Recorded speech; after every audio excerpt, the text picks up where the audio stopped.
EU High Representative for Foreign Affairs and Security Policy and Vice President of the European Commission, Kaja Kallas, has stated that the European Union sees the Palestinian Authority as best placed to govern Gaza. After a meeting with the Palestinian Prime Minister Mohammed Mustafa during a visit to Ramallah in the Israeli-occupied West Bank, Kallas told reporters at a joint news conference that the EU condemns the resumption of war in Gaza and supports a return to the ceasefire. Addressing the situation in the West Bank, Kallas added that settler violence and new settlements under construction are undermining the prospects of a two-state solution, which she called the only path to sustainable peace. All hostages. Israel must fully reinstate humanitarian aid to Gaza. Israeli airstrikes have targeted a tent housing displaced families in western Qnews and Gaza, killing 3 Palestinians and injuring others, mostly children. Earlier airstrikes on a home in Beit Lahia in northern Gaza resulted in the deaths of 3 more, including a child, and injured 10 others. The death toll from ongoing strikes since Monday morning has surpassed 60.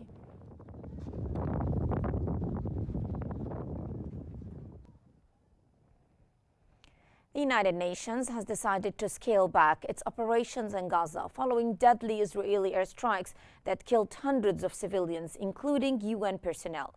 UN spokesperson Stephane Dujarric stressed that while the UN remains in Gaza, it faces growing risks as aid remains blocked since early March. An Israeli tank shell hit a UN compound in Deir al-Balah on Monday 19, killing a Bulgarian staff member and injuring 6 others. The UN condemned the attack, urged an independent investigation, and renewed calls for a ceasefire and hostage release. Secretary General Antonio Guterres called for global pressure to end the conflict and protect civilians. I repeat, the United Nations is not leaving Gaza. We remain committed to continuing to provide. Egypt has strongly condemned Israel's announcement of a new agency aimed at displacing Palestinians from Gaza and its approval of 13 new settlements in the occupied West Bank.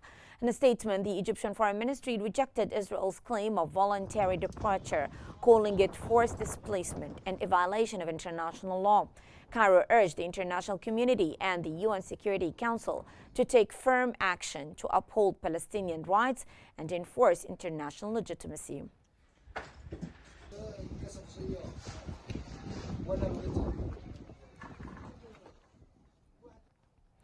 The Kingdom of Saudi Arabia has condemned the establishment by the Israeli occupation of an agency to steer the displacement of Palestinians and the approval of a plan to separate 13 settlement outposts in the West Bank.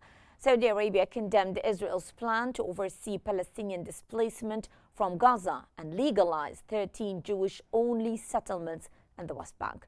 The Foreign Ministry reaffirmed its rejection of Israel's violations of international law and stressed that lasting peace requires recognizing Palestinian rights, including an independent state on the 1967 borders with East Jerusalem as its capital. Germany has condemned the Israeli government for legalizing 13 settlement outposts in the occupied West Bank. At a Berlin press conference, German Foreign Ministry spokesman Christian Wagner condemned the controversial move as violating international law and undermining a two-state solution. He expressed deep concern over civilian deaths in Gaza, warning of a worsening humanitarian crisis. Wagner criticized Israeli Minister Israel Katz's threats of Gaza's destruction as unacceptable and condemned Israel's blockade of water, electricity, and aid. He urged Israel to restore humanitarian access and uphold international law.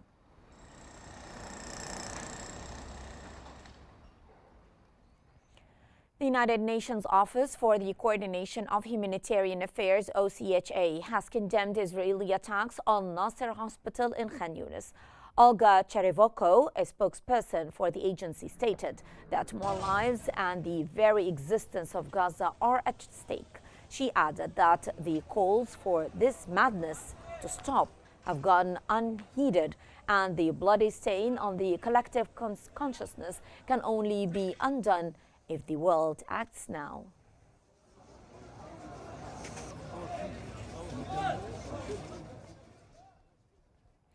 Doctors Without Borders, known by its French acronym MSF, has condemned the Israeli attack on Nasser Hospital that killed a top Hamas leader and a 16-year-old boy. The group condemned the attack as showing total disregard for medical facilities, patients and staff. Several of its staff were at Gaza's largest functioning hospital during the strike, with one describing the panic.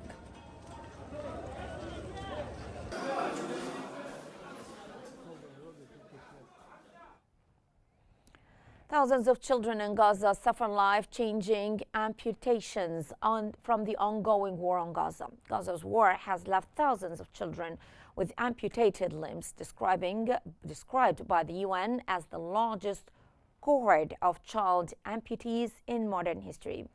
Israel's recent bombardment, killing over 500 and breaking the ceasefire, added to their numbers. With limited aid, these children face both physical and psychological trauma.